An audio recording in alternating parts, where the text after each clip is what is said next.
Dios les bendiga, hermanos, en esta hermosa mañana. Es un privilegio el estar aquí, no estar solo. Tener el día de hoy audiencia es una bendición. Que la iglesia haya abierto sus puertas, que nos hayan dado la luz verde, es de emoción, es de regocijo. Hay gozo en nuestra alma, hay alegría en nuestros corazones, el poder vernos, tal vez no de cara completa, bueno, ustedes a nosotros sí, pero en el momento que nosotros bajamos, a cada quien se pone también su mascarilla. Quiero invitarles a abrir sus Biblias, hermano, en el Salmo capítulo 122. Salmo capítulo 122, cuando usted lo encuentra, se pone de pie para mayor reverencia a la palabra del Señor. Salmo capítulo 122, perdón.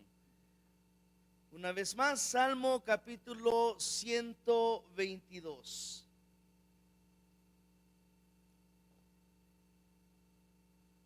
Y la palabra del Señor dice así: cántico gradual de David.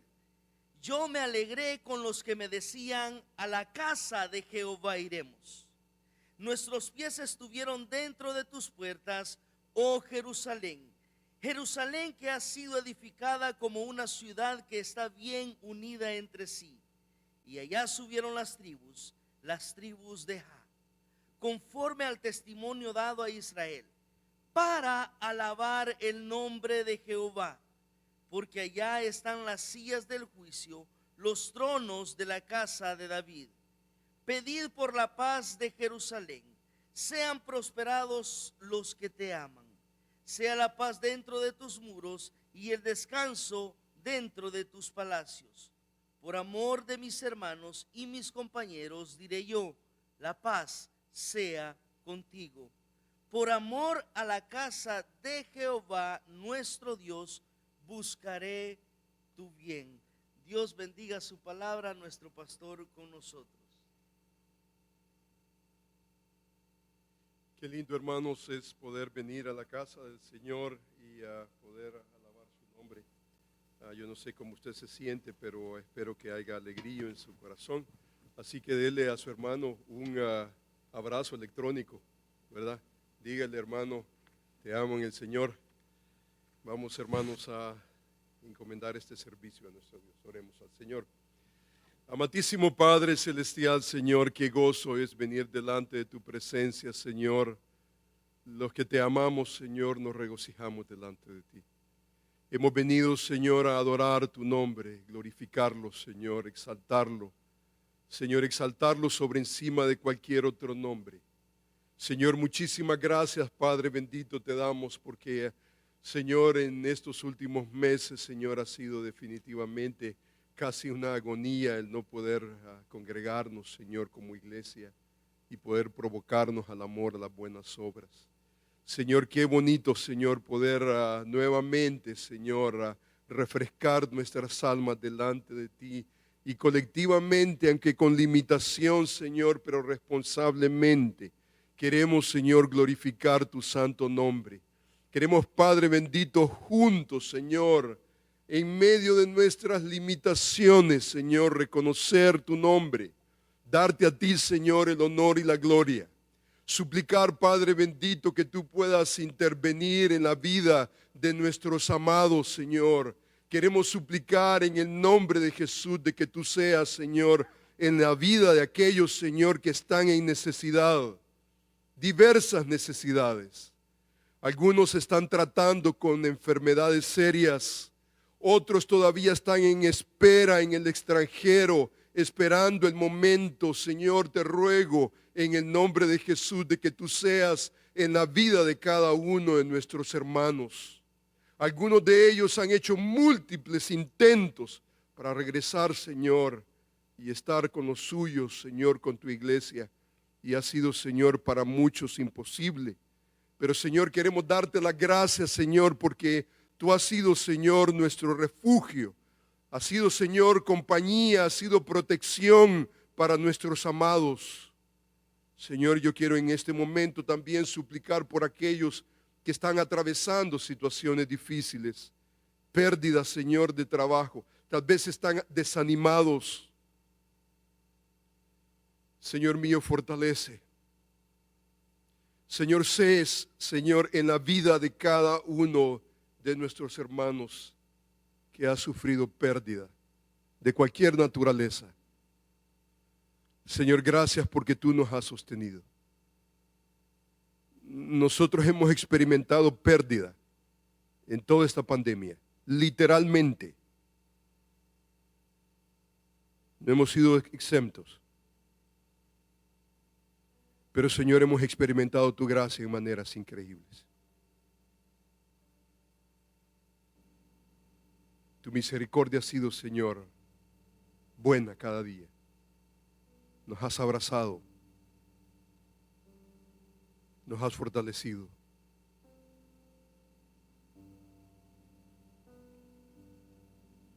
Y aunque no está todo como quisiéramos que estuviese, tenemos paz en nuestro corazón. Esa paz que sobrepasa todo entendimiento. Esa paz que va más allá de la realidad. Esa paz de Dios que dice, a pesar de la realidad, yo estoy contigo. Yo no te dejaré. No hay desamparo en mi presencia. Señor, queremos alabar tu nombre. Prepara nuestros corazones, Señor, para hacerlo en espíritu y en verdad. Y Señor, muchísimas gracias por el privilegio de poder, Señor, unirnos como pueblo tuyo y celebrar tu nombre. Te bendecimos, te glorificamos en el nombre de Jesús y para tu gloria, Señor. Amén.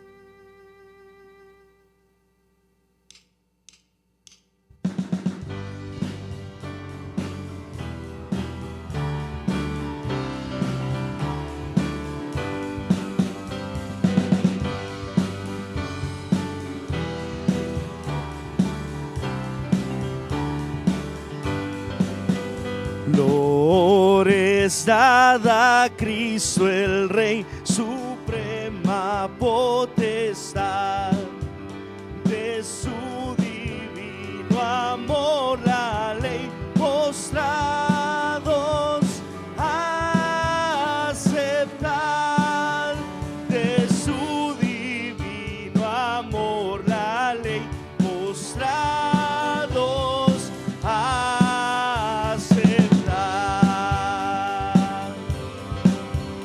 Vosotros, hijos de Israel, residuo de la grey, gloria es dada a Emmanuel y proclamarle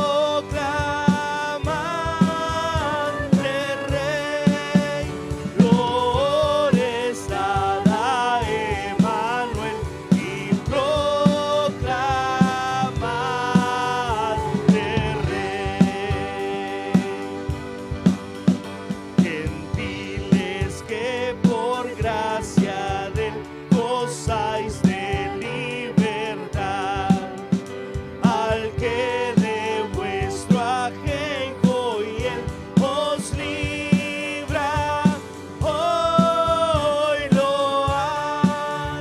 Al que de vuestro ajenjo y él os libra, hoy lo hay. Naciones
aquel que fue hecho un poco menor que los ángeles, a Jesús, coronado de gloria y honra a causa de los padecimientos de la muerte, para que por la gracia de Dios gustase la muerte por todos. A Él debemos nosotros coronar en alta majestad.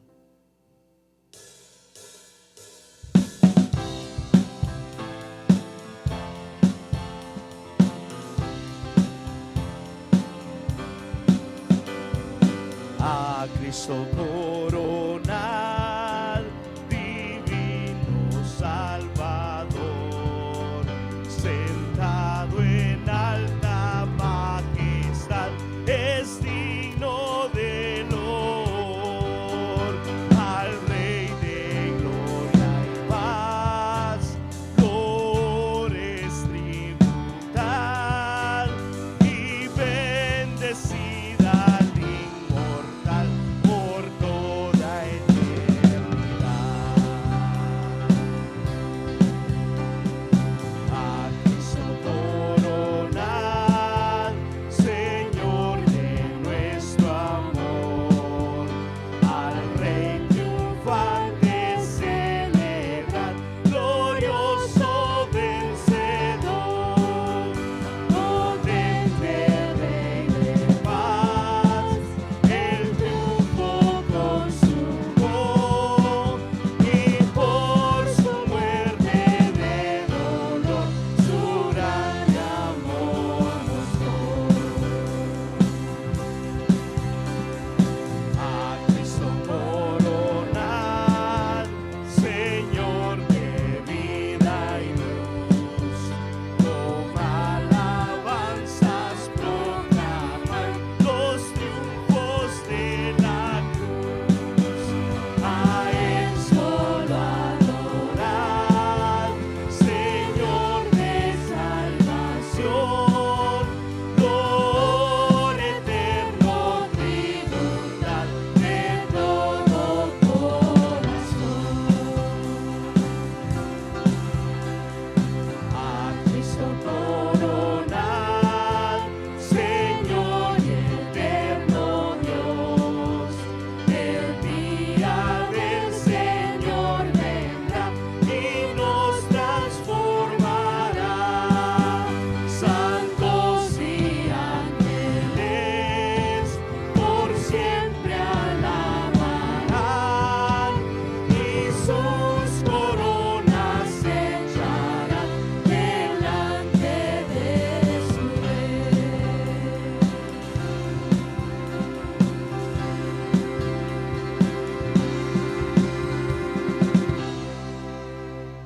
Y aquel Verbo fue hecho carne y habitó entre nosotros, y vimos su gloria, gloria como unigénito del Padre, lleno de gracia y de verdad. Juan dio testimonio de él y clamó diciendo: este es de quien yo decía, el que viene después de mí es antes de mí, porque era primero que yo, porque de su plenitud tomamos todos, y gracia sobre gracia. Pues la ley por medio de Moisés fue dada, pero la gracia y la verdad vinieron por medio de Jesucristo. A Dios nadie le vio jamás. El unigénito Hijo, que está en el seno del Padre, le ha dado a conocer.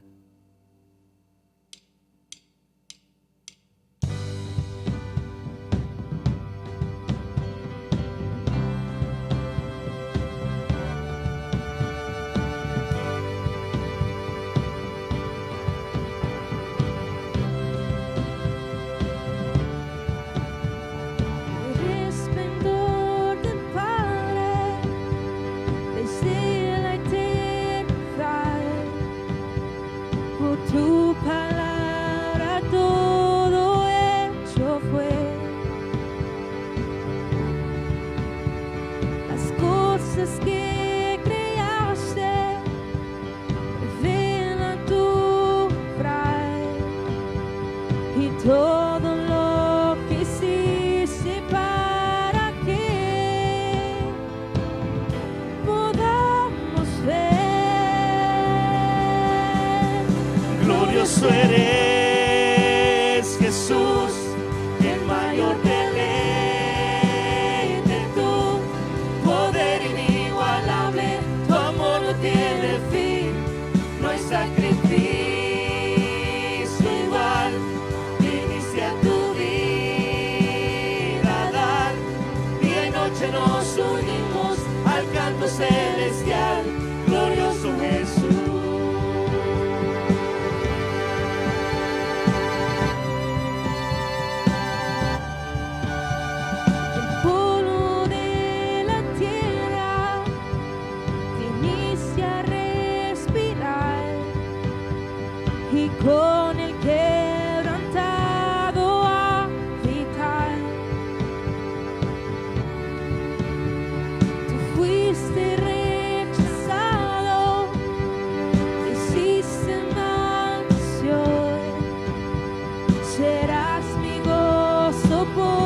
mayor deleite, tu poder inigualable, tu amor no tiene fin, no hay sacrificio igual, viniste a tu vida a dar, y de noche nos unimos al canto celestial, glorioso Jesús. Estás sentado en gloria a la diestra de Dios, la muerte tú venciste y nos salvaste, y aunque no puedo verte, un día regresarás y todo enmendarás al tu venir, y todo enmendarás al tu venir. Glorioso eres, Jesús, el mayor deleite, tu poder inigualable, tu amor no tiene fin. Glorioso eres, Jesús, el mayor deleite, tu poder inigualable, tu amor no tiene fin, no hay sacrificio igual, viniste a tu vida a dar, día y noche nos unimos al canto celestial, glorioso Jesús.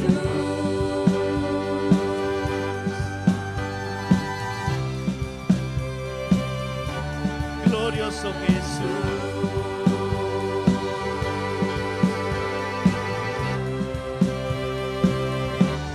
Glorioso Jesús.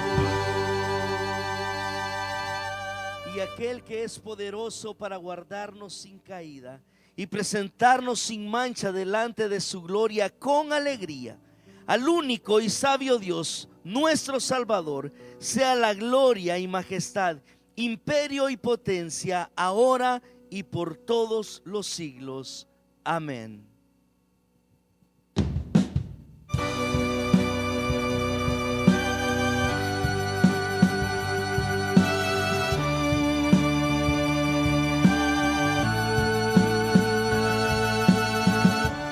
Desde su esplendor de gloria, Jesús al mundo descendió. Tomó la forma de un siervo. Jesús en la cruz murió. Quiso Dios quebrantarle como ofrenda de expiación. Cumplió toda justicia y en victoria resucitó. Eternamente exaltado, nombre sin igual, digno de adorar. Solo tú reinas en gloria, Cristo eres Rey, sobre todo ser. Tu nombre sobre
sobre todo ser, tu nombre sobre todo es, nombre altísimo, te exaltaré.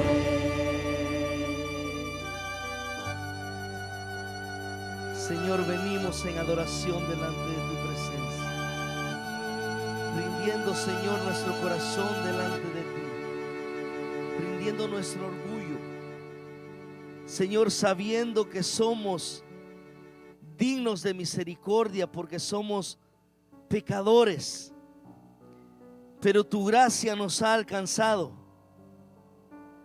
tu gracia nos ha salvado y tu gracia nos transforma de día en día hasta que lleguemos a la plenitud de Cristo, aquel día glorioso, el cual esperamos con ansias.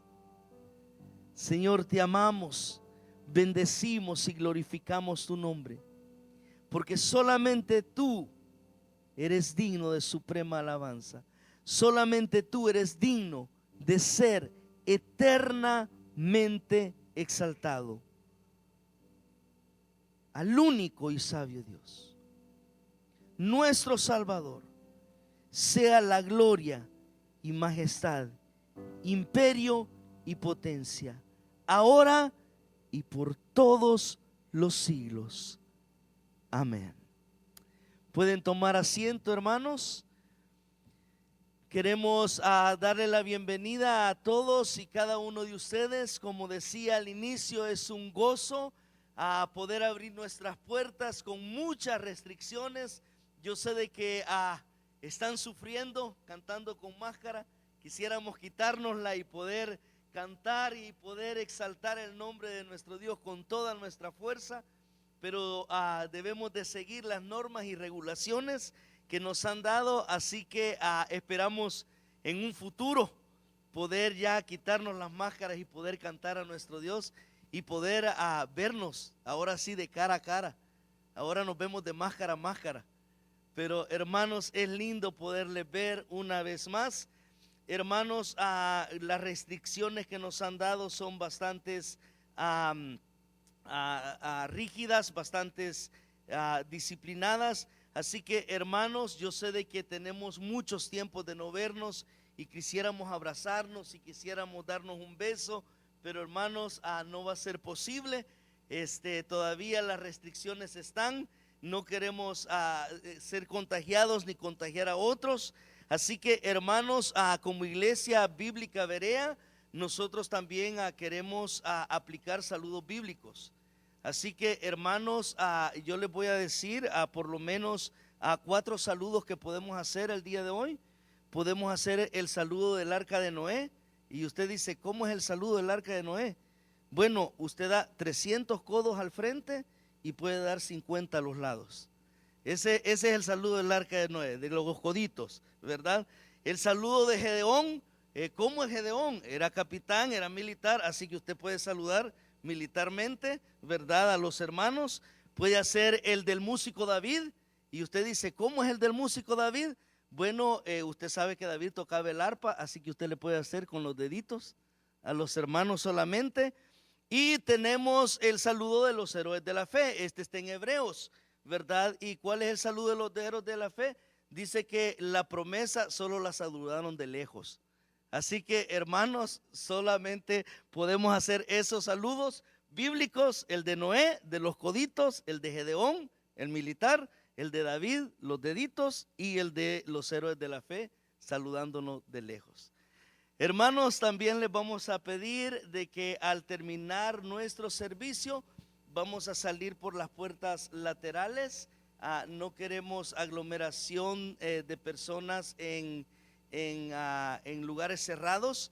Y si usted saluda a los hermanos, con el dolor de nuestro corazón, yo sé que Iglesia Bíblica Berea, nos quedamos los hermanos y muchas veces almorzamos juntos y pasamos aquí hasta las 2, 3 de la tarde, pero hermanos, las restricciones tenemos que cumplirlas, así que nos saludamos y lastimosamente vamos a dar unos 15 minutos para que usted pueda hacer cualquiera de estos saludos con los hermanos y así poder despedirnos e irnos a casa. Lamentablemente no podemos estar por testimonio aún a los vecinos. Usted sabe, tenemos apartamentos a los lados y queremos que ellos puedan ver que nosotros estamos como iglesia cumpliendo las normas y las restricciones que el gobierno nos ha puesto.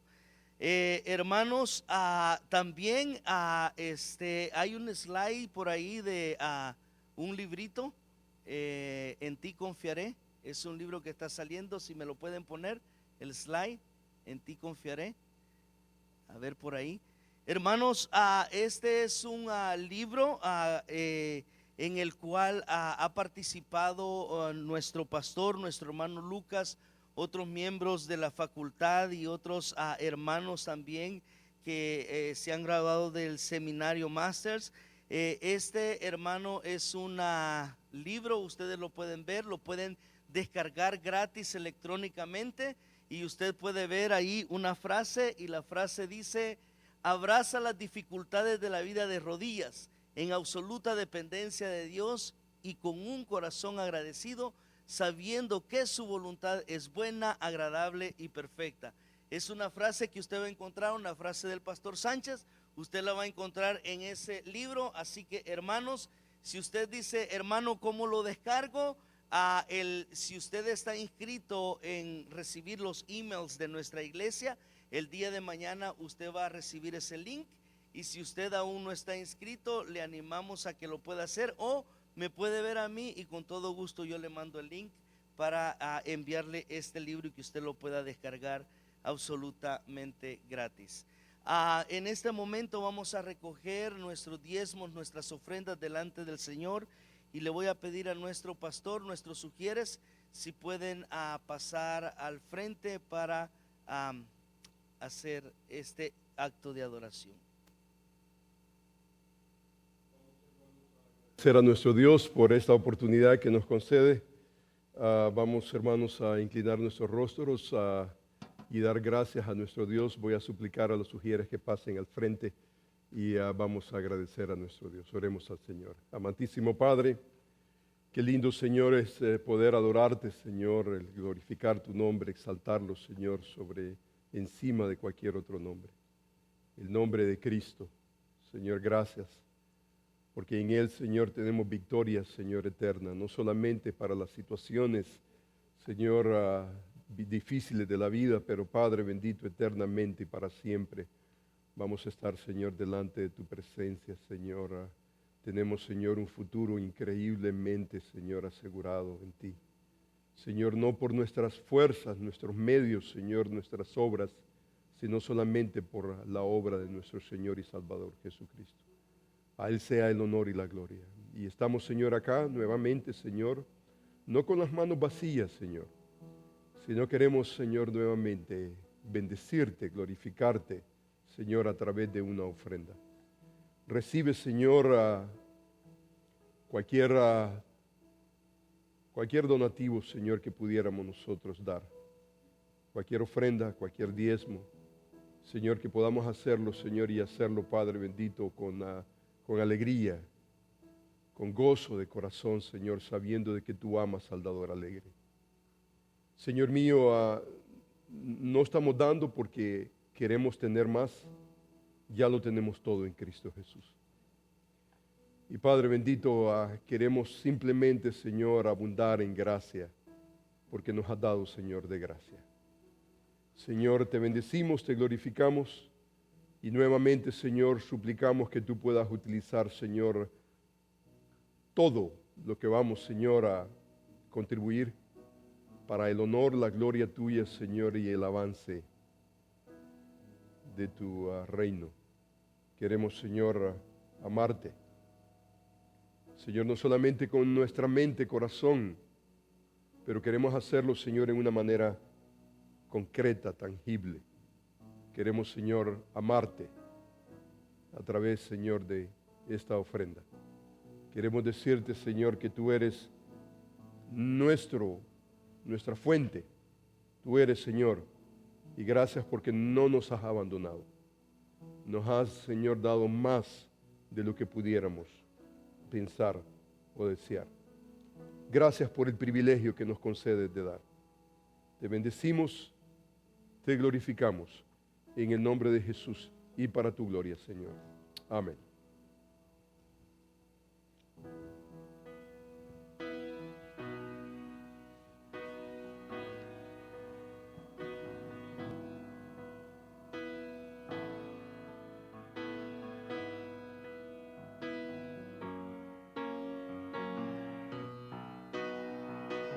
Oh Dios eterno, tu misericordia ni una sombra de duda tendrá. Tu compasión y bondad nunca fallan, y por los siglos el mismo serás. Oh, tu fidelidad, oh, tu fidelidad, cada momento la veo en mí. Nada me falta, pues todo provees. Grande, Señor, es tu fidelidad. La noche oscura, el sol y la luna, las estaciones del año también unen su canto cual fieles criaturas, porque eres bueno, por siempre eres fiel. Oh, tu fidelidad, oh, tu fidelidad, cada momento la veo en mí. Nada me falta, pues todo provees. Grande, Señor, es tu fidelidad.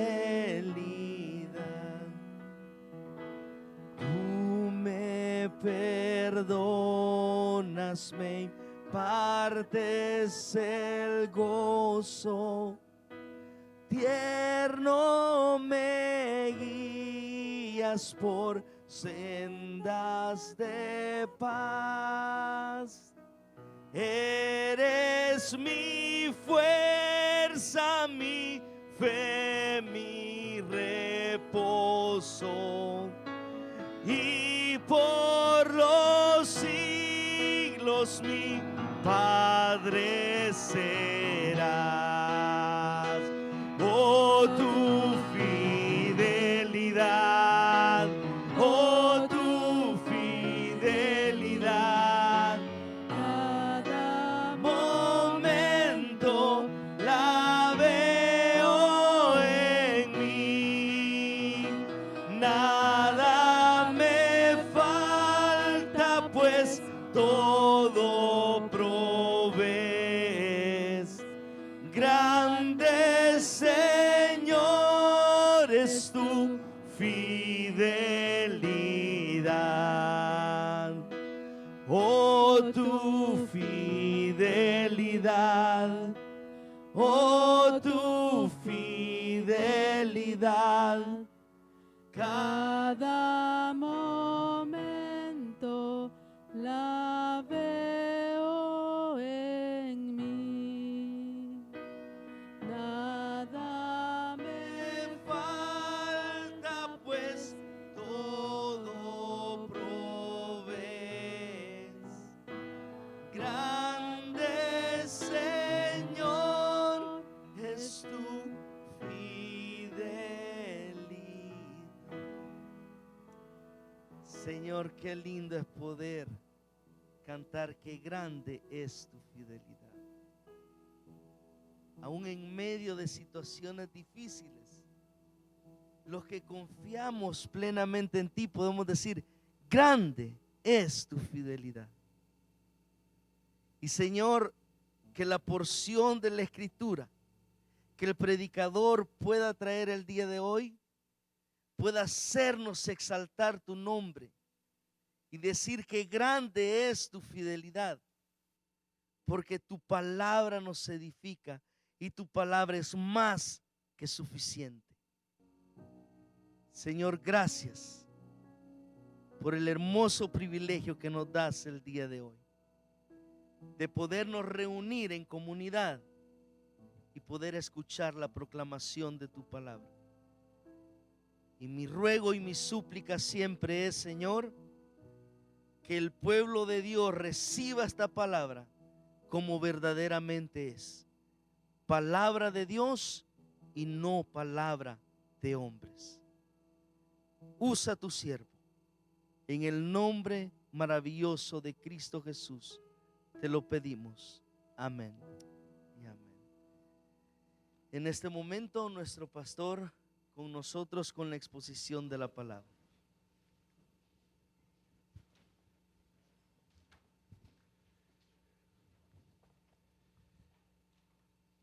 ¿Trajeron sus Biblias, hermanos? Amén. Sí. Voy a suplicar, hermanos, que abran sus Biblias al libro de los Hechos, el capítulo 17. Vamos al capítulo 17 del libro de los Hechos y estamos, hermanos, regresando a esta porción de la Escritura por tercera ocasión. Estamos básicamente tratando con el capítulo 17, el versículo 1, versículo 9, tercer parte. Y esto tiene que ver básicamente con esa estrategia ministerial que el apóstol Pablo estableció en su segundo viaje misionero. Es básicamente típico, es casi un común denominador, no solamente en su primer viaje misionero, segundo, tercero, y aun cuando él tuvo que ser forzado a ir a Roma, encontramos nosotros este común denominador. Y hemos dicho, hermanos, que el libro de los Hechos básicamente es una expresión de la Gran Comisión. Hemos dicho que la Gran Comisión es la realidad que Jesús se acercó, habló a sus discípulos diciendo, toda potestad me es dada en el cielo y en la tierra. Ese preámbulo es necesario para la Gran Comisión. Es imposible hacer la Gran Comisión si nosotros no estamos completamente persuadidos que el Señor estará ahí con nosotros y estará ahí con nosotros con toda su potestad. Dice que toda potestad me es dada en el cielo y en la tierra, por tanto, id, haced discípulos, bautizándolos en el nombre del Padre, del Hijo y del Espíritu Santo, enseñándoles. La Gran Comisión no es solamente un contacto esporádico, casual, tiene que ver con la iglesia del Señor. ¿Dónde vamos a enseñarle a los nuevos discípulos? Los que se han bautizado, los que realmente han representado públicamente que le pertenecen a Cristo. ¿Dónde vamos a enseñarles? La estrategia lógica en el Nuevo Testamento es la iglesia del Señor. Dice que debemos de enseñarles, y usted recuerda, frónesis es parte de nuestra serie. Si usted no sabe lo que es ese concepto teológico, usted puede accesar el estudio que tuvimos el miércoles pasado. Pero es necesario que nosotros entendamos que nuestra gran comisión no tiene que ver solamente con intelectualismo, no tiene que ver solamente con una comprensión de la verdad de Dios. Enseñándoles que guarden, tiene que ver con obediencia. Tiene que ver con sabiduría bíblica. No es solamente comprensión intelectual, teológica.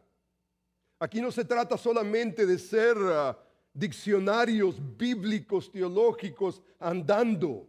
Tiene que ver con una vida que refleja la sabiduría de Dios. Ese es frónesis. Eso tiene que ver con ese concepto de traducir las cosas que nosotros entendemos en una vida que realmente refleja el Evangelio de Jesucristo. Y hay una promesa tremenda. Dice que he aquí yo estoy con vosotros todos los días. ¿Hasta cuándo? El fin del mundo. O sea que la gran comisión no era solamente para la primera generación de creyentes.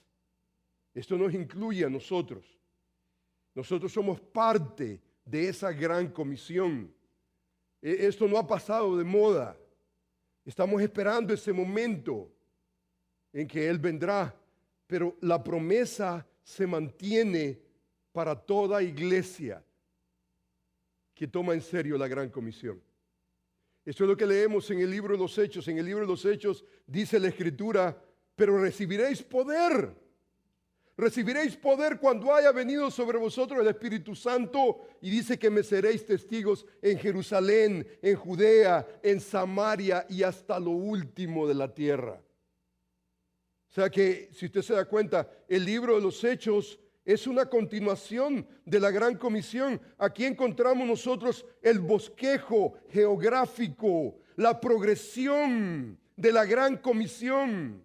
Recibiréis poder, el preámbulo de la gran comisión está ahí. Recibiréis poder cuando haya venido sobre vosotros el Espíritu Santo. O sea que el Espíritu Santo nos va a habilitar, nos va a dar el poder que, a pesar que haya temor, a pesar que haya amenaza, hay algo superior, más alto que nuestros propios temores. En medio de nuestros temores nos lanzamos, porque el Espíritu de Dios está en nosotros y tenemos el poder divino de Dios, y entonces somos testigos, aunque eso signifique sufrimiento, sea en Jerusalén, Judea, Samaria y hasta lo último de la tierra. Este es el libro de los Hechos. Es una continuación, es una expresión de la gran comisión.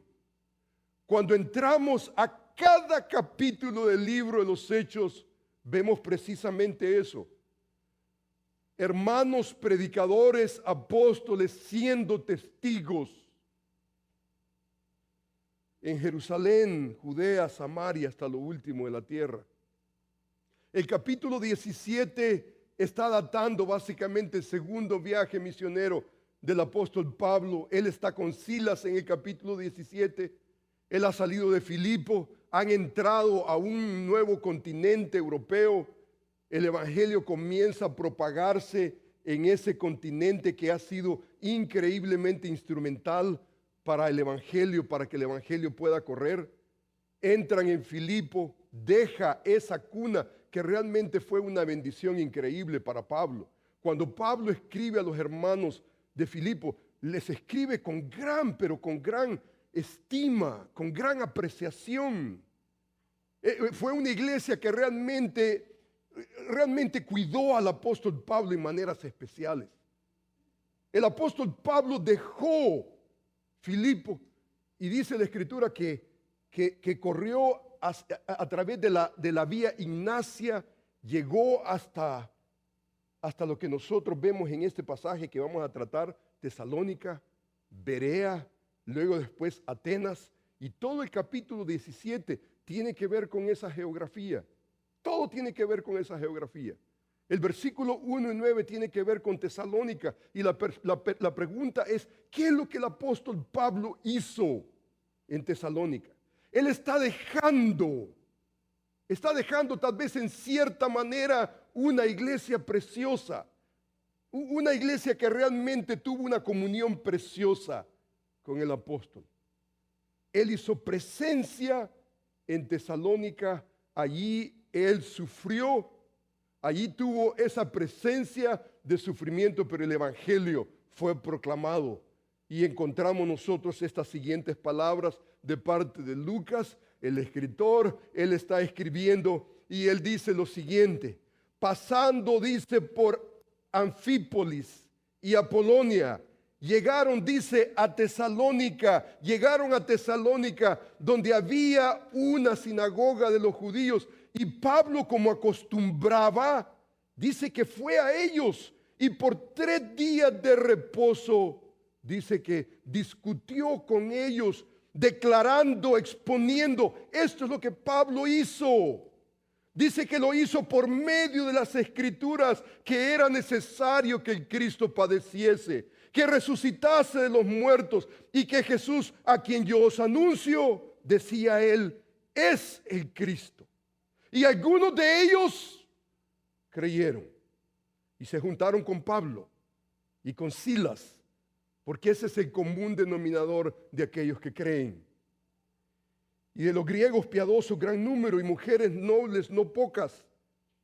Entonces los judíos que no creían, teniendo celos, tomaron consigo algunos ociosos, hombres malos, juntando, dice, una turba, alborotaron la ciudad, asaltaron la casa de Jasón, procuraban, dice, sacarlos al pueblo. Pero no hallándolos, trajeron a Jasón y algunos hermanos ante las autoridades de la ciudad, gritando: estos que trastornan el mundo entero también han venido acá, a los cuales Jasón ha recibido. Y todos estos contravienen los decretos de César, diciendo que hay otro rey, Jesús. Y alborotaron al pueblo y a las autoridades de la ciudad, oyendo estas cosas. Pero obtenida fianza de Jasón y de los demás, los soltaron. Oremos al Señor. Amantísimo Padre, gracias por la lectura de tu palabra. Señor, te agradecemos. Estamos, Señor, regresando a esta porción, Señor, con gran entusiasmo. Señor, es a través de esta porción que queremos adorarte. Queremos, Señor, no solamente entenderla, pero queremos vivirla para el honor y la gloria tuya. Queremos, Señor, ser parte de esa gran comisión. Aquí en nuestra Jerusalén, Judea, Samaria, hasta lo último de la tierra. Permite, Señor, que podamos alimentar una visión global para el honor y la gloria tuya y el beneficio de muchos. Gracias por esta porción bíblica. Yo te bendigo en el nombre de Jesús. Amén. Hemos venido tratando, hermanos, en esta porción de la Escritura 3 aspectos que tienen que ver con esa gran comisión. La gran comisión, hemos dicho, que exige establecer contacto. El apóstol Pablo está dejando lo conocido, está dejando Filipo y está entrando a un territorio nuevo, Y en ese territorio nuevo él está haciendo presencia. Ahí él está haciendo presencia y ahí no solamente está trabajando con los de su mismo oficio, hemos verificado ese principio. Él va a la sinagoga, él está haciendo presencia en la sinagoga. Él está en la casa de Jasón. Es muy probable que Jasón no conocía el evangelio, sino hasta el momento en que Pablo hizo contacto con él. Ya al final del versículo usted lee que ya habían hermanos. Ya hermanos no solamente son llamados hermanos, pero están sufriendo por el nombre de Cristo. La presencia del apóstol Pablo fue increíblemente provechosa para el evangelio de Jesucristo. El apóstol Pablo está dejando su comodidad, está llegando, está haciendo presencia, porque usted se da cuenta que la gran comisión dice, id. La gran comisión, no podemos evadir la realidad que tenemos que ir. La gente no va a venir a nosotros. Nosotros no podemos estar esperando, no podemos tener la mentalidad pasiva que la gente tiene que venir a nosotros. Necesitamos nosotros entender que la gran comisión exige ese verbo auxiliar de ir. Necesitamos nosotros. Pablo está yendo. Pablo no se está quedando. Él está arriesgando su vida. Y hay presencia no solamente laboral, en una casa, en una sinagoga. Y entonces hemos observado, estamos, hermanos, en este aspecto que la gran comisión demanda la proclamación del Evangelio. Una vez nosotros estamos ahí, una vez hacemos presencia, ¿qué es lo que estamos supuestos nosotros a hacer? ¿Cómo debe de caracterizarse nuestro ministerio? Esto es lo precioso de este pasaje de la Escritura, porque este pasaje de la Escritura define lo que nosotros como ministros de Jesucristo, como hijos de Dios que hemos experimentado el Evangelio de Jesucristo. Esto es lo que nosotros debemos de hacer, porque el mundo no se va a salvar solamente con su presencia. Su presencia puede ser grata, su presencia puede ser buena. Oh, llegó mi tío de los Estados Unidos, y entonces llega el tío de los Estados Unidos con sus regalitos y todo, y tal vez su presencia es buena, pero la gente no se va a salvar con los regalitos que usted le lleva, con su presencia, y que usted le diga, mira, vamos a comer, ¿cuál restaurante quieres comer? No, la gente no se va a salvar solamente con su presencia. Usted necesita tener un mensaje, y la pregunta es, ¿cuál es el mensaje que usted y yo necesitamos?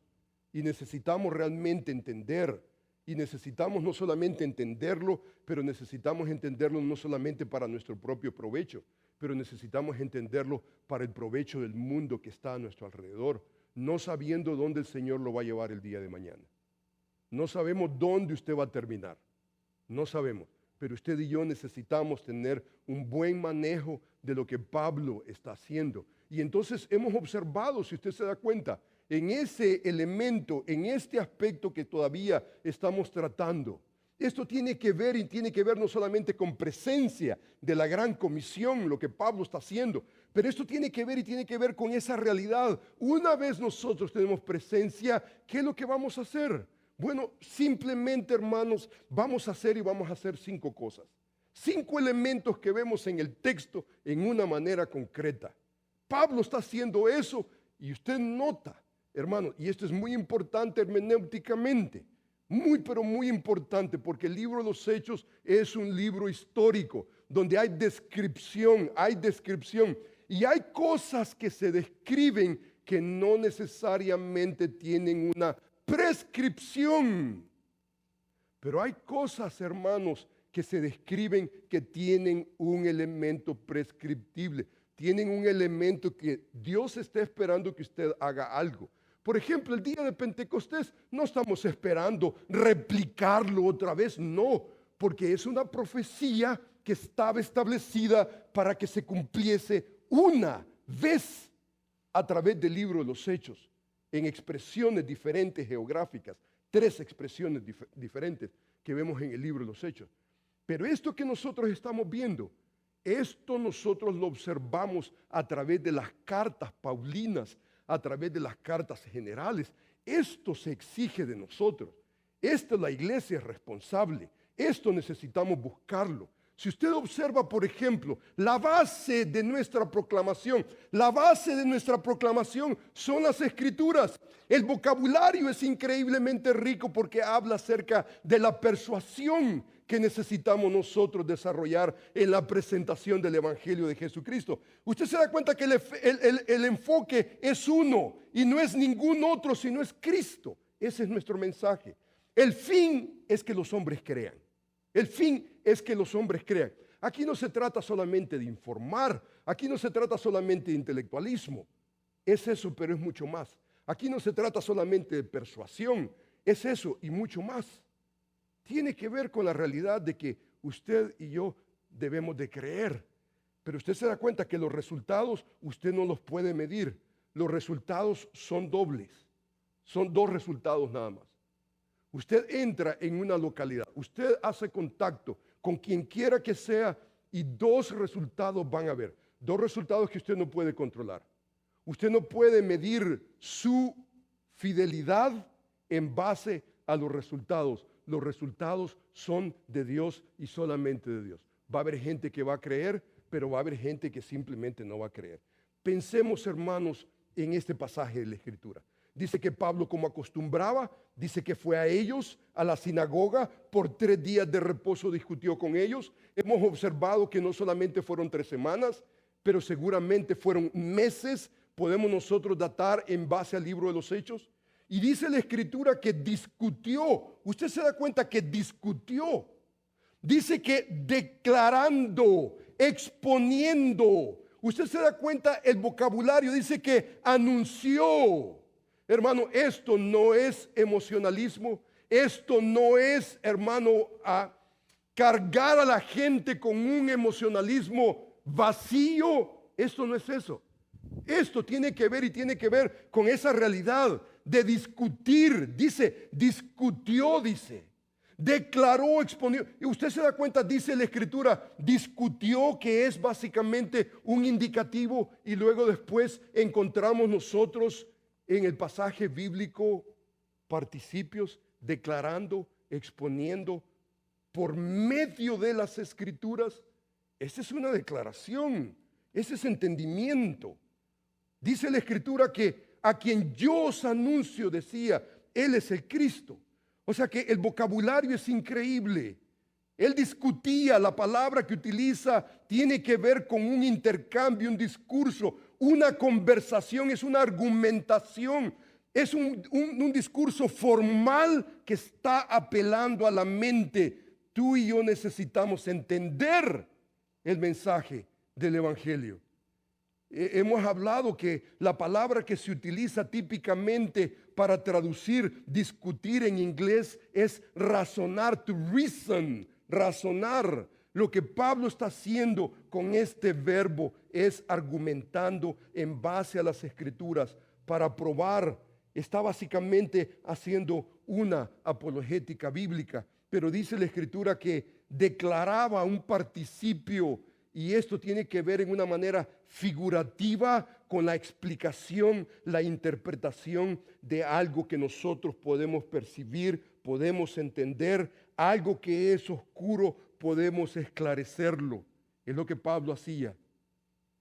Lo que Pablo está haciendo es apelando no solamente a la emoción. Yo creo que la emoción es parte de todo el paquete que nosotros necesitamos realmente manejar, pero comienza con una apelación a la mente. Tenemos que entender algo. Número 3, el segundo participio es que él exponía.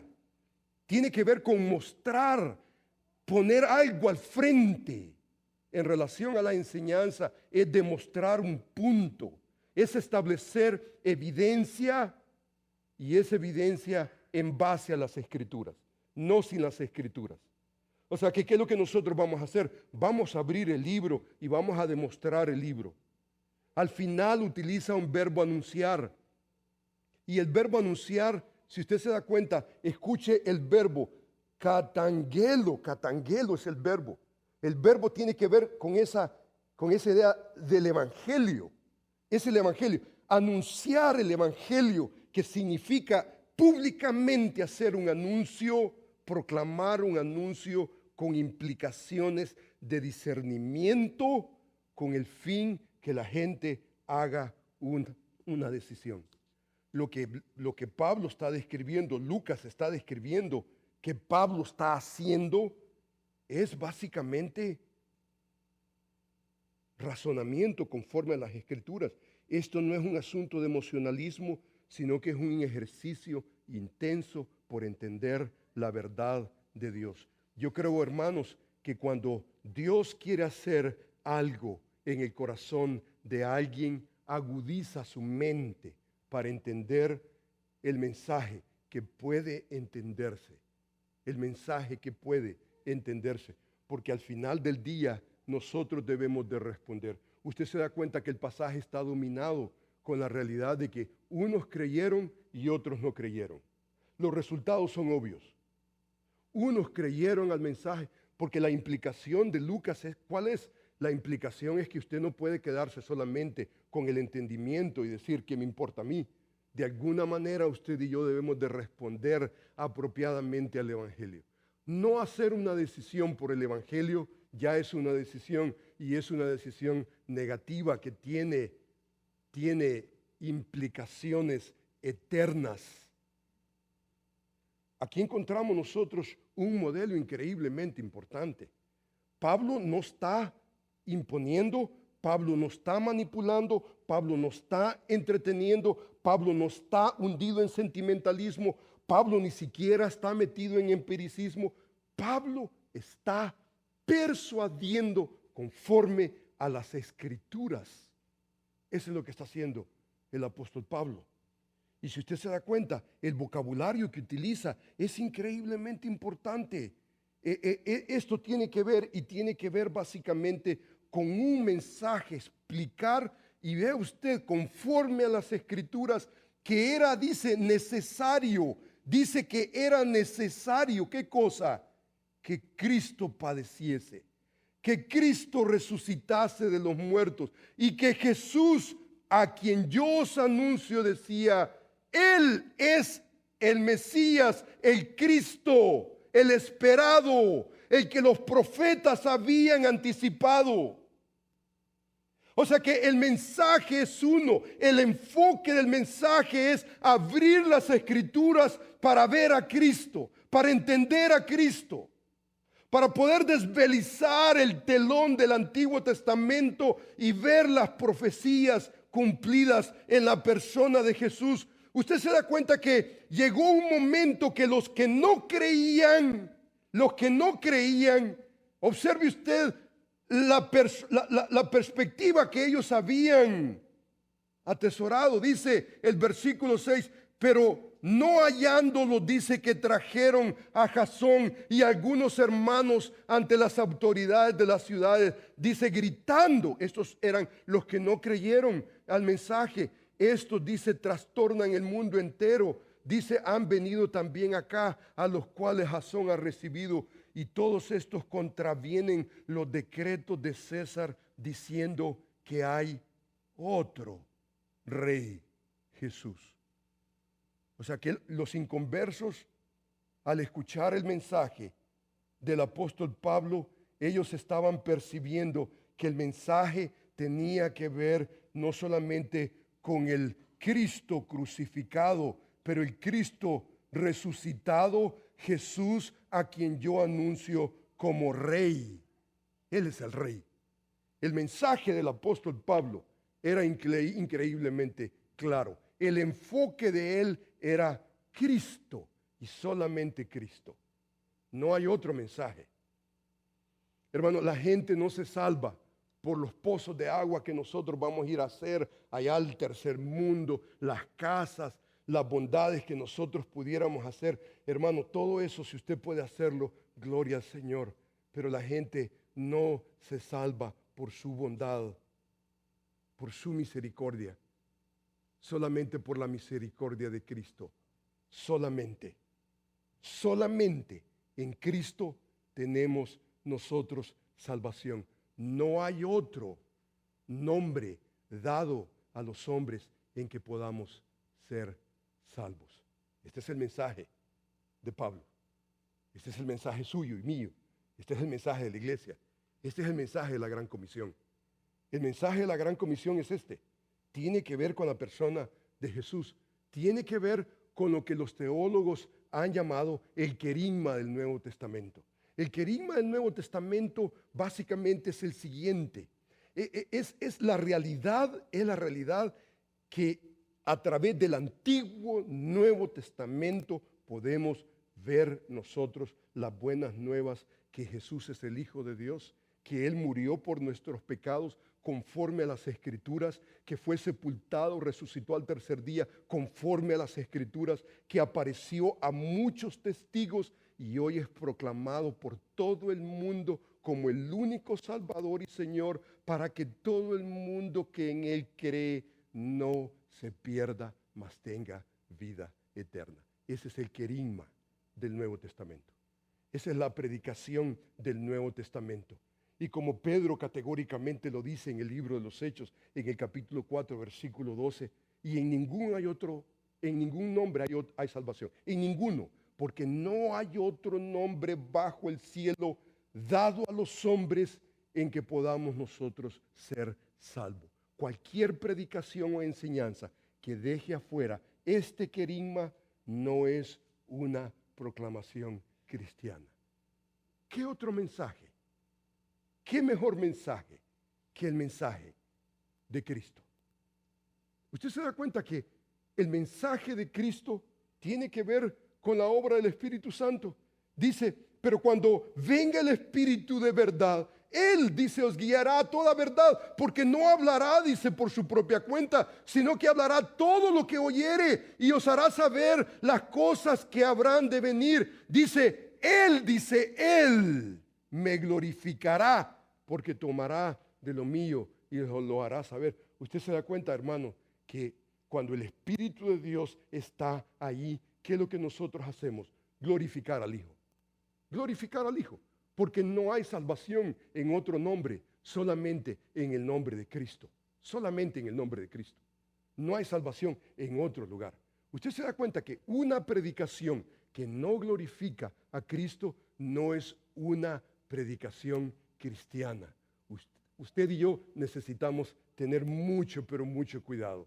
Porque cualquier predicación que lo que está exaltando es el nombre de alguien, lo que está exaltando son los alcances de alguien, un gran predicador, ¿cuál es su responsabilidad? Un pequeño predicador, ¿cuál es su responsabilidad? Exaltar a Cristo. Es necesario que yo mengüe y que Él crezca. Ese es nuestro mensaje. Nuestro querigma ese es. Nuestro mensaje no es otro, sino que es Cristo. Ahora, hermanos, es importante que nosotros entendamos que esto no es nuestra predicación, no es solamente informativa. Esto no es solamente intelectualismo. Ok, hoy ya sé qué me importa. No, el pasaje está cargado y está cargado con esa realidad. Y la realidad, hermanos, es la siguiente. El versículo 4 dice que algunos creyeron. Algunos creyeron. Pero dice la Escritura de la siguiente manera, versículo 5, entonces los judíos que no creían. Esta es la realidad, hermano, de nuestro mensaje. La realidad de nuestro mensaje no es solamente un hijo que le dice a la mamá, sí, mamá, yo te entiendo, yo sé que Cristo, y no tiene nada que ver con su vida. No tiene absolutamente nada que ver con su vida. Cristo por un lado, yo por el otro. Esto tiene que ver, hermanos, con una respuesta. Esto tiene que ver y tiene que ver con una confrontación. O sea que nuestro ministerio docente, nuestro ministerio de predicación no es solamente proveer información, no es un lecture que usted va a dar. Usted no está apelando solamente a la mente. Es discusión y es exposición y es declaración y es anuncio. Apela a la mente primeramente, pero no se queda solamente con la mente. Usted y yo tenemos que hacer algo. Debemos de responder al Evangelio de Jesucristo. Lucas nos hace ver la realidad que hubieron algunos que creyeron en el Evangelio, otros simplemente no creyeron. En otras palabras, cuando usted observa este concepto tiene que ver, si usted se da cuenta, número uno, tiene que ver con la realidad que el conocimiento bíblico debe de estar ahí de por medio. Conocimiento bíblico de la persona, de la obra de Cristo. Tiene que estar de alguna manera. Si no está el conocimiento bíblico de la persona y de la obra de Cristo, no es evangelio. Mire el razonamiento que Pablo utiliza en el libro de Romanos. ¿Cómo pues invocarán en aquel que no han creído? ¿Y cómo creerán en aquel de quien no han oído? ¿Y cómo oirán sin saber quién les predique? Tiene que haber una predicación. Alguien tiene que enviarlos, alguien tiene que escuchar, se tiene que creer para invocar el nombre del Señor. O sea que en la predicación usted está esperando que la gente pueda responder al Evangelio de Jesucristo. ¿Sabes qué? Yo no te estoy informando solamente. Al final del día tú tienes que hacer una decisión y es una decisión contundente. Si usted se da cuenta, vemos nosotros que la fe salvadora no es solamente una creencia en ciertos datos cristológicos, sino que tiene que ver con una confianza personal en que Jesús es el Señor y el Salvador de mi vida. Dice la Escritura, porque de tal manera amó Dios al mundo que ha dado a su Hijo unigénito para que todo aquel que en Él crea Usted tiene que hacer una decisión. Ahora, en nuestro ambiente hoy en día cristiano, decisión se ha distorsionado completamente. Pero usted se da cuenta, en el Antiguo y Nuevo Testamento nosotros podemos corroborar la realidad de decisión. Hay necesidad de invitación. La predicación no está carente de una invitación, pero es una invitación basada en la invitación que Dios hace a los incrédulos. Podemos nosotros corroborar eso, pero usted se da cuenta, el conocimiento y la aprobación solamente, ok, estoy de acuerdo, papá, yo estoy de acuerdo. Eso no es suficiente. De ninguna manera no es suficiente. Es solamente entendimiento y solamente aprobación no es suficiente para que nosotros podamos experimentar el Evangelio de Jesucristo. Usted se da cuenta en el libro de los Hechos, el capítulo 26. Aquí está el apóstol Pablo razonando, está exponiendo el Evangelio de Jesucristo. Y dice la Escritura en el capítulo 26, versículo 26, pues el rey sabe estas cosas, le dice Pablo, delante de quien también habló, dice, hablo con toda confianza, porque yo pienso que no ignora nada de esto. Pues no se ha hecho esto en algún rincón. Dice Pablo, ¿crees, oh rey Agripa, a los profetas? Yo sé que crees. Entonces Agripa dijo, por poco me persuades a ser cristiano, por poco. O sea que hay una demanda. Usted se recuerda lo que Pablo le dijo, por poco, por mucho. Quisieras que no solamente tú, pero todos los que me escuchan puedan ser como yo. O sea que este es el Evangelio de Jesucristo. El Evangelio de Jesucristo no es solamente informar a la gente. Usted como predicador, como maestro, como padre, como hermano, usted no solamente puede informar, usted necesita entender que la expectativa es responder al Evangelio de Jesucristo, no sabiendo lo que va a ocurrir. Dice la Escritura que algunos creyeron.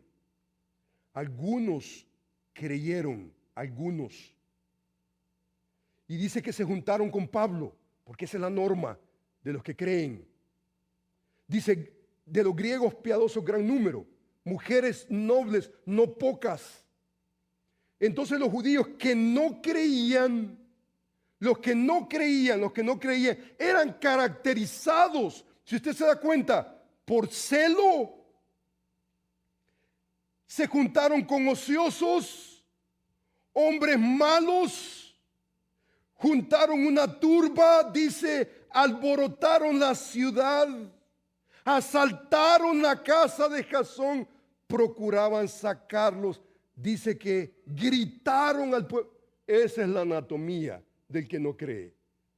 El que no cree es provocado por el celo. Es el celo. El que cree, dice que se juntó con Pablo y Silas, buscaban, porque ¿quién era Pablo y Silas? Pablo y Silas básicamente era la fuente, no solamente del entendimiento del Evangelio, pero crecer en el Evangelio de Jesucristo. Dice que se juntaron. Y hermanos, yo creo que esa es la realidad de todo el que cree. Todo el que cree, esa es la realidad.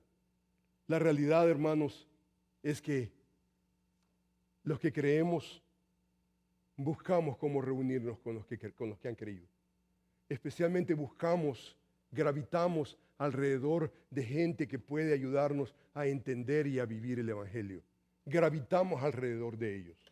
Nos damos cuenta que no podemos vivir la vida cristiana solos. Es más, la vida cristiana la intención de la vida cristiana no es de vivirla como llaneros solitarios. No la podemos vivir aislados. Debemos de vivirla en comunidad y debemos de vivirla en comunidad con aquellos hombres que no solamente han vivido el Evangelio, han aceptado el Evangelio, pero están proclamando el Evangelio de Jesucristo. Y hermanos, usted observa el clima que nosotros tenemos hoy en día. Hermanos, la confusión que nosotros tenemos en nuestros días acerca del Evangelio es increíble. Y el problema número uno, hermanos, es que definimos el Evangelio en términos de números, de estadísticas, de probabilidades, resultados observables. Y no definimos el Evangelio en base al Evangelio mismo, el contenido del Evangelio. Proclamar el Evangelio de Jesucristo. ¿Qué está haciendo Pablo? Proclamando a Cristo. Proclamando a Cristo. Con la intención que la gente pueda responder al Evangelio de Jesucristo. El evangelismo, en otras palabras, es simplemente predicar el Evangelio. Simplemente predicar el Evangelio. Y hermanos, el Evangelio es uno. El Evangelio tiene que ver con las noticias acerca de la persona de Jesús, la obra de Jesús, el acontecimiento de su encarnación, su expiación, tiene que ver con la cruz, tiene que ver con la corona, tiene que ver con la realidad de que Él es el que tiene todo poder.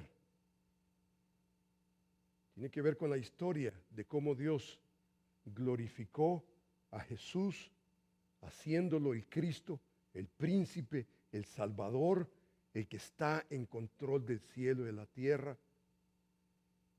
Vemos nosotros esa historia redentora a través de toda la Escritura. Las buenas nuevas básicamente tienen que ver con la realidad que Dios llevó a cabo su plan eterno antes de la fundación del mundo. Lo ejecutó, glorificó a su Hijo, lo exaltó para que Él fuera el Salvador y el Señor de su pueblo, suyo y mío. Él no es solamente nuestro Salvador. Ya me salvó, ya déjame en paz. No, Él es mi Señor. Él es mi Señor. Él es mi Salvador. Él me salvó de mi pecado, de su pecado. Y me salvó para entrar a una comunión con Él. Y es una comunión de todos los días. El Evangelio básicamente consiste en que Dios, que es santo, puro, Él es justo, Él es juez justo. Él nos creó para su gloria. Pero dice la Escritura que por nuestro pecado estamos destituidos de la gloria de Dios. No buscamos la gloria de Dios. No deseamos la gloria de Dios. ¿Sabe lo que buscamos? Nuestra propia gloria, nuestro propio nombre. Ese es pecado. El pecado no es buscar la gloria de Dios. Y Dios nos hizo para su gloria. Pero el pecado está allí de por medio. Su naturaleza pecaminosa está allí. Y lo que usted y yo buscamos en nuestra condición pecaminosa no es la gloria de Dios, sino nuestra propia gloria. Algunos la gloria del Padre. Mi Padre me dejó una herencia, un legado, y voy a preservar el legado de mi Padre. Hermano, eso se llama idolatría, y todos tendemos a la idolatría.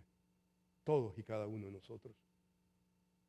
Usted va a llevar el legado de su Padre, está bien, pero en el Evangelio de Jesucristo. En la realidad de que Él es Dios, es justo, Él es santo. Pero el pecado en nosotros no nos permite relacionarnos con el Dios justo. Y la realidad, hermanos, que en nuestra condición pecaminosa, innata, sin esperanza, sin Dios, hermanos, no hay sino solamente condenación eterna. Y entonces necesitamos entender que solamente el Espíritu de Dios, que convence al hombre de pecado, puede traerlo a una restitución eterna con el Padre. Por esta razón, Dios envió a su Hijo Jesucristo al mundo. Dios, hombre, para morir por nuestros pecados. Él lo levantó de entre los muertos para esa justificación. La pregunta es, ¿cómo puede un hombre ser justificado delante de Dios? Y la única respuesta, hermanos, es en Cristo. Esta justificación perfecta en Cristo es acreditada a todo el que se arrepiente de su pecado y cree en la persona de Jesús como su Señor, como su Salvador, por pura obra del Espíritu Santo, quien nos convence de pecado, nos habilita para venir en obediencia delante de Él. Entonces, pensamos nosotros, ¿qué es realmente predicar el Evangelio? ¿Qué es predicar las buenas nuevas? Es conocimiento, no hay duda, pero es un conocimiento que exige y demanda. O sea que predicar en cierta manera es enseñar, pero es más que enseñar, pero no es menos que enseñar. Es enseñar porque tenemos que presentar la obra, la persona de Cristo, la realidad que Dios es justo, nosotros pecadores. No hay duda que hay enseñanza, pero usted se da cuenta, el apóstol Pablo dice las siguientes palabras, dice, pero que ahora ha sido manifestada por la aparición de nuestro Salvador Jesucristo, el cual quitó la muerte, sacó a luz la vida, la inmortalidad por el Evangelio. Usted se da cuenta lo que es el Evangelio. Usted se da cuenta lo que hace el Evangelio. Quitar la muerte y sacar la vida. Hermano, ese es el Evangelio.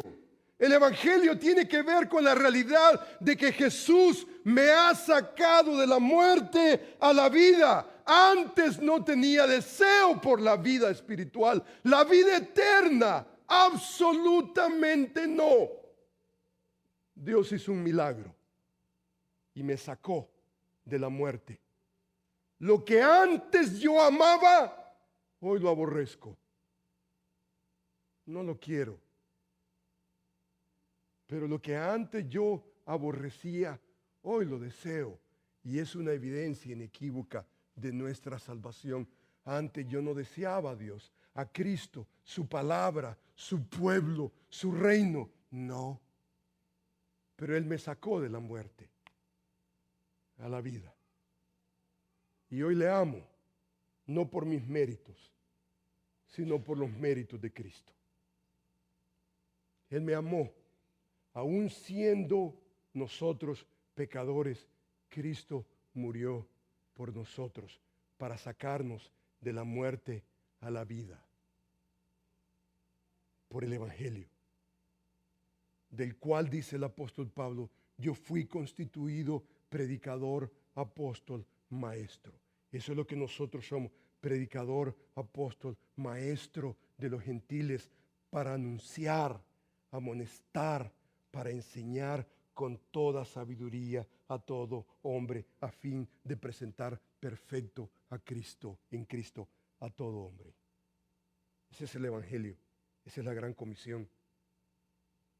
O sea que cuando Pablo predicaba, lo vemos nosotros no solamente en las cartas, pero especialmente en el libro de los Hechos, ya sea que él estuviera en la calle, estuviera en la sinagoga, estuviera tratando con los judíos, estuviera tratando con los gentiles, fuera una multitud, fuera un individuo, lo que él hacía era una cosa, enseñar el Evangelio de Jesucristo.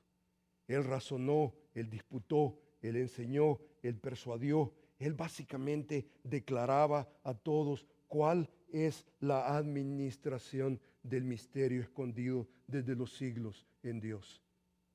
No podemos dudar que desde el principio el apóstol Pablo, su misión era comunicar sus conocimientos, trasplantar la verdad del Evangelio a la mente de sus oyentes. La enseñanza para él era el ingrediente básico del ministerio evangelístico. La realidad, hermano, es que la única manera de evangelizar es enseñar el Evangelio. Es así como nació la iglesia. Martin Lloyd Jones nos enseña y nos dice que la iglesia de Jesucristo nació no como una convención social, una sociedad como lo que tenemos hoy en día. Los hombres nacen, mujeres tienen puntos de vista similares, se unen para hacer una fuerza social. Dice, no, la iglesia nació por vía del Evangelio de Jesucristo. Y hermanos, antes que haya una cultura y antes que haya una sociedad, existe el Evangelio de Jesucristo. Antes de la fundación del mundo, Cristo pensó en usted y en mí. Antes de la fundación del mundo. Sus valores culturales no pueden estar sobre encima del Evangelio de Jesucristo. La cultura tiene que someterse a la categoría divina, que es el Evangelio de Jesucristo. Es el Evangelio de Jesucristo. Usted no puede controlar los resultados. A su ministerio algunos van a creer, otros no van a creer. Eso no es suyo controlar. Usted no puede hacer ni siquiera, usted no puede pensar, vamos a hacer una campaña para lograr controlar los números y las estadísticas. No. Hermanos, necesitamos ser fieles al mensaje. Y el mensaje es uno. Es Cristo. Dice la Escritura, no me avergüenzo del Evangelio porque es poder de Dios para salvación. Ese es el Evangelio. Es poder de Dios. Estos no son valores. Su hijo no necesita los valores suyos. Lo que necesita es al Señor de los valores. Cristo. Porque solamente Cristo es el que transforma y usted comienza a pensar en los valores. ¿Y cuáles valores va a tener usted sino los valores de Cristo? Porque Él los saca de la muerte a la vida. Yo quiero que usted en este momento incline su rostro. Tal vez algunos de ustedes no tienen una comunión con Cristo. Yo no estoy informándoles a ustedes solamente. Yo quiero que en este momento usted venga delante de Dios. Y si usted no tiene una relación con Cristo, si usted no desea las cosas de Cristo, si todo lo que usted está, todo su interés es carros y casas y lujo y nombre y fama y placeres, si usted está embebido en eso y esa es su vida y las novelas que vienen y el cine y Hollywood, si usted está solamente embebido en lo perecedero, lo temporal, lo que se acaba, yo quiero en este momento que usted venga delante de Dios y que usted pueda responder al Evangelio de Jesucristo. Que usted pueda venir con sencillez de corazón. Dios justo y santo envió a su Hijo Jesucristo al mundo a morir por su pecado. Él es el Cordero de Dios que quita el pecado del mundo. Él quiere tratar con su pecado, con su tendencia pecaminosa a sentir y saborear solamente las cosas de este mundo. Usted responde en fe el día de hoy. Usted se arrepiente de su pecado y le dice al Señor Jesús, Señor, yo quiero en este momento arrepentirme de mi pecado y yo quiero confiar en Cristo como mi Señor y mi Salvador. En lo privado de su corazón, si usted hace esa decisión, yo me pregunto, versículo 1 al 4 del pasaje que hemos leído, hubo una exposición del Evangelio. Ya en el versículo 4 algunos creyeron, el versículo 5 algunos no creyeron. En una sentada ya hubieron creyentes e incrédulos. En esta sentada usted puede resolver su condición pecaminosa en la persona de Cristo. Oremos al Señor. Amantísimo Padre, Señor, quiero darte las gracias. Señor, yo te bendigo, porque en Cristo somos más que victoriosos. La iglesia no comenzó, no fue un ingenio humano, no es una ingeniería social, es un milagro divino. El cristianismo y la cultura tienen una diferencia increíble. El cristianismo se originó en el cielo, en el corazón y en la intención de Dios para la raza humana. La cultura pertenece a lo humano, es de la tierra, con sus valores. Es una perspectiva netamente humana. En esta realidad no podemos alzar nuestra cultura sobre encima del Evangelio. Debemos de crear una cultura evangélica dominada por el Evangelio de Jesucristo, donde no solamente obedecemos al Evangelio, pero vivimos el Evangelio y predicamos el Evangelio y modelamos el Evangelio. Señor, yo quiero suplicar por mi audiencia el día de hoy. No solamente audiencia aquí presente, pero más allá. Señor, tú eres el que llamas. Pero tú llamas a través de la predicación del Evangelio, no ausente de la predicación, sino considerando la realidad de la persona y de la obra de Cristo. Señor mío, yo te agradezco en el nombre de Jesús por la manera en cómo hemos sido, Señor, bendecidos en el amado. Yo te bendigo, te glorifico, porque hemos sido increíblemente bendecidos. Y queremos, Señor, darte a ti el honor y la gloria.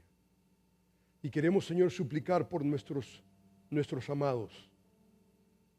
Aquí tenemos hermanos, hermanas que tienen tal vez hijos, familiares, que todavía no han venido al conocimiento de la verdad. No han venido todavía, no han respondido al Evangelio de Jesucristo. Y yo quiero suplicar en el nombre de Jesús de que tú los atiendas. Señor, danos presencia entre los nuestros. Permite, Señor, que podamos estar ahí. Y que podamos estar ahí, Señor, con el mensaje del Evangelio. Que podamos entender que la gente no se salva solamente con nuestros valores, con nuestros presentes, con nuestras bondades, con nuestro testimonio. Señor, tú usas todo eso, pero lo usas para agudizar el corazón de los hombres para que respondan al Evangelio de Jesucristo. Señor mío, te suplico por Berea. Ruego, Señor, que nos despiertes ese apetito por las almas, que podamos hacer presencia con el Evangelio de Jesucristo, exhortando a todo hombre.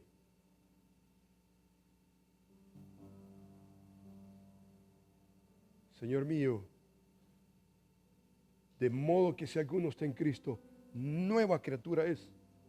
Las cosas viejas pasaron, he aquí todas son hechas nuevas, y esto no proviene sino de Dios, el cual nos dio a nosotros el ministerio de la reconciliación.